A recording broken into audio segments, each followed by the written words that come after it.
വിസ്മയ മോഹൻലാൽസ് തുടക്കം.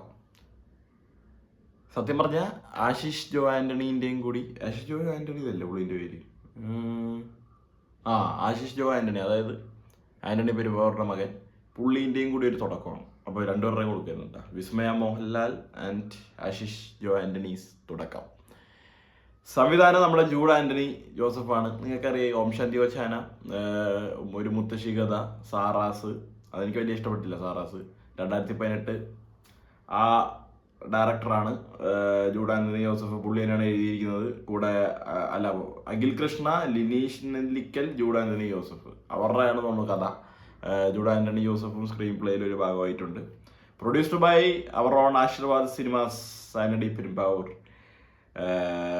അഭിനയിച്ചിരിക്കുന്നവർ ഓക്കെ: വിസ്മയ മോഹൻലാൽ, ലാലേട്ടൻ, the L factor, പിന്നെ ആശിഷ് ജോ ആന്റണി ഉണ്ട്, നമ്മുടെ സായികുമാർ ഏട്ടനുണ്ട്, മനോജ് കെ ജയനുണ്ട്, കോട്ടയം രമേശ്, ജിബിൻ ഗോപിനാഥ് ചേട്ടൻ, നല്ല റോളായിരുന്നു കേട്ടോ. ജാഫർ ഇടുക്കി ഉണ്ട്, ചെറുതാണെങ്കിൽ കൊള്ളായിരുന്നു. ഗണേഷ് കുമാർ, ബോബി കുര്യൻ, ജയാകുറുപ്പ്, ചിപ്പി, ഇഷ്ടം പോലെ പേരുള്ള ഒരു സിനിമയാണ് guys. Music by Jakes Bejoy, nice, എനിക്ക് ഇഷ്ടപ്പെട്ടത് പേഴ്സണലി, വർക്കായി. Cinematography by Akhil George, Jomon T John, പിന്നെ അഡീഷണൽ സിനിമാറ്റോഗ്രാഫർ സുധീപ് എലമോൻ. എല്ലാവരും നൈസ് സെറ്റപ്പ് പരിപാടി ചെയ്തിട്ടുണ്ട്. സിനിമാറ്റോഗ്രാഫി ഒക്കെ വേറെ level. Edited by Chaman Chakko, കിടിലൻ മോനെ. അത് എനിക്ക് ഇനി കുറേയൊക്കെ പറയാനേ ഉള്ളൂ. ഇനി സിനിമകൾ ഇങ്ങനെ വന്നുകൊണ്ടിരിക്കുകയാണ്. ചമൻ ചമൻ അടിപൊളിയായിട്ട് ഇതിൽ എന്താ പറയുക, പുള്ളിക്ക് കൊടുത്ത വർക്ക്, ഈ സിനിമയ്ക്ക് എന്താണ് വേണ്ടത് അത് അതിന് ചെയ്തിട്ടുണ്ട്. കുറച്ചും കൂടി ഡ്യൂറേഷൻ കുറയ്ക്കായിരുന്നു, പക്ഷെ കുഴപ്പമില്ല. Production designer Santhosh Raman, costume designer Arun Manohar, അങ്ങനെ വലിയ ഒരു ക്രൂ ഒക്കെ ഉള്ള. സ്റ്റണ്ട് യാനിക് ബെന്നാണ്, സ്റ്റണ്ട് സിൽവ ഉണ്ട്, പിന്നെ സെലീൻ റിച്ചാർഡ്, അങ്ങനെ അത്യാവശ്യം വലിയൊരു ക്രൂ ഉള്ള ഒരു സിനിമയാണ് ഗൈസ്. ആൻഡ് പറയുന്ന പോലെ തന്നെ വിസ്മയ മോഹൻലാലിൻ്റെ തുടക്കമാണ്. നമ്മൾ ആദ്യം കണ്ടപ്പോൾ അപ്പുവേട്ടൻ്റെ അഭിനയത്തിനെ എങ്ങനെ വിലയിരുത്തിയോ അതേപോലെ തന്നെയാണ് മായേച്ചിൻ്റെയും അഭിനയത്തിനെ നമ്മളിവിടെ വിലയിരുത്തേണ്ടതും. ഞാൻ ഡീസൻ്റായിട്ട് ഞാൻ പറഞ്ഞു, ഞാൻ അങ്ങനെ മോശമായിട്ട് പറയുന്നൊന്നുമല്ല.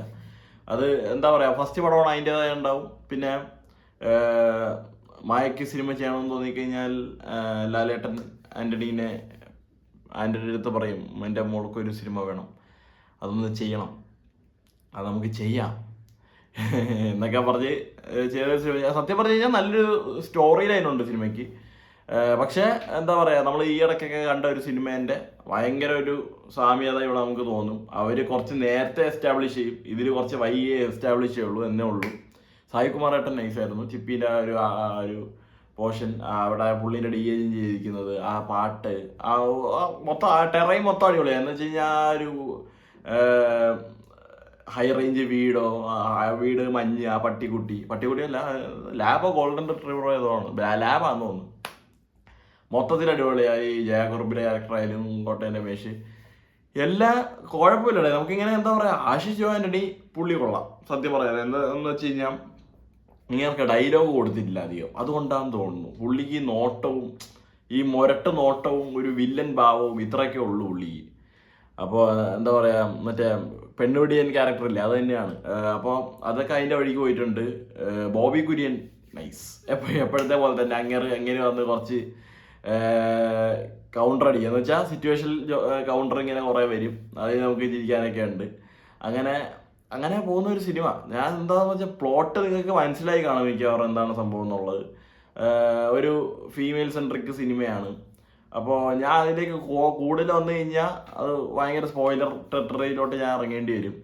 പക്ഷേ എനിക്ക് തോന്നിയൊരു കാര്യം ഞാൻ പറയാമല്ലോ ഗൈസ്, എൽ ഫാക്ടറിനെ, നമ്മുടെ ലാലേട്ടനെ വേണ്ട രീതിയിൽ ഉപയോഗിച്ചില്ല എന്നുള്ളൊരു തോന്നൽ എനിക്കുണ്ട്. പുള്ളി വരുമ്പോൾ നമുക്കൊരു ഇതൊക്കെ തോന്നും, നമ്മൾ കൈയടിക്കും, വിസിലടിക്കും, അത് കണ്ട് നമ്മൾ ഇങ്ങനെ ഇരുന്ന് ചിയർ ചെയ്യും, പുള്ളി പറയുന്ന കാര്യമൊക്കെ കൈയടിക്കും, എല്ലാം ശരിയാണ്. പക്ഷേ ലാലേട്ടന് ഒരു ഫൈറ്റ് സീക്വൻസ് ഉണ്ട് സിനിമയിൽ, പക്ഷെ അതെനിക്ക് ഭയങ്കര ഫോഴ്സ്ഫുള്ളി ഇഞ്ചെക്ട് ചെയ്ത് വിട്ട പോലത്തെ ഒരു സംഭവമായി പോയി.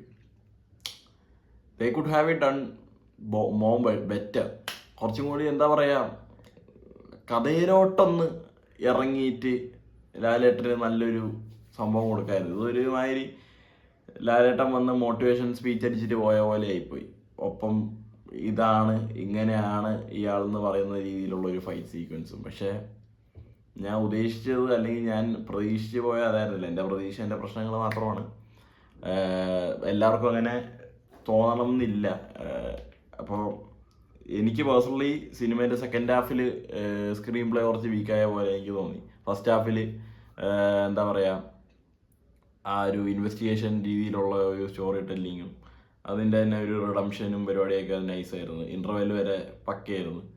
സെക്കൻഡ് ഹാഫിലാണ് എനിക്ക് എവിടേക്കോ കുറച്ച് വലിച്ചു നീട്ടൽ ഫീൽ ചെയ്തത്. പിന്നെ നമുക്ക് ഒരു സംഭവം മനസ്സിലായി, ഇതാണ് ഇനി നടക്കാൻ പോകുന്നതെന്ന് മനസ്സിലായി കഴിഞ്ഞാൽ അങ്ങോട്ടേക്കൊന്ന് കുറച്ച് വേഗം എത്താം അവർക്ക്. അത് ഭയങ്കര അവിടെ കുറച്ച് ഡ്രാഗിങ് ആയിട്ട് തോന്നി. പിന്നെ ഞാൻ പറയില്ല, എൽ ഫാക്ടറിനെ യൂസ് ചെയ്യേണ്ട പോലെ യൂസ് ചെയ്യുന്നു തോന്നിയില്ല. സോ ഫാമിലിക്കൊക്കെ ഇഷ്ടപ്പെടും, ഫാമിലിക്കൊക്കെ പറ്റിയ പടമാണ്. ഓണം വരെ ഓടാനുള്ള വകയൊക്കെ ഇതിനുണ്ട്. ഓണത്തിന് 3 റിലീസാണ്, അറിയാമല്ലോ. അപ്പോൾ അത്രയും നാൾ ഓടാനുള്ള സെറ്റപ്പ് പരിപാടിയൊക്കെ അവർ ചെയ്തു വെച്ചിട്ടുണ്ട്. മായൻ്റെ അഭിനയത്തിന് ഞാൻ വലുതായിട്ട് വിലയിരുത്തുന്നില്ല, അതൊക്കെ ഇനി മെച്ചപ്പെട്ടോളും. അത് നമ്മൾ പറയാൻ ആരുമല്ല. ജൂഡാനി ജോസഫ് ആയാലും എനിക്ക് പുള്ളി ലാലേട്ടനെ പിച്ച് ചെയ്ത പ്ലോട്ടാണെന്നാണ് ഞാൻ കേട്ടത്. എനിക്ക് അറിഞ്ഞുകൂടാ എന്താ സംഭവം. അപ്പോൾ എന്തായാലും ഒരു ഫാൻ ബോയ് സംഭവം തന്നെയാണ് അങ്ങനെ ചെയ്ത് വെച്ചിരിക്കുന്നത് ലാലേട്ടന് വേണ്ടി ആയിരിക്കും. അപ്പോൾ അതാണ് സിനിമ. ദാറ്റ്സ് ഓൾ വിത്ത് വിസ്മയ മോഹൻലാൽസ് തുടക്കം. എല്ലാവരും കണ്ടു നോക്കുക. എനിക്കൊരു എന്താ പറയുക, കുഴപ്പമില്ല, ഒരു അബവ് ആവറേജ് ഫീലേ ഈ സിനിമ വന്നുള്ളൂ. Bye bye.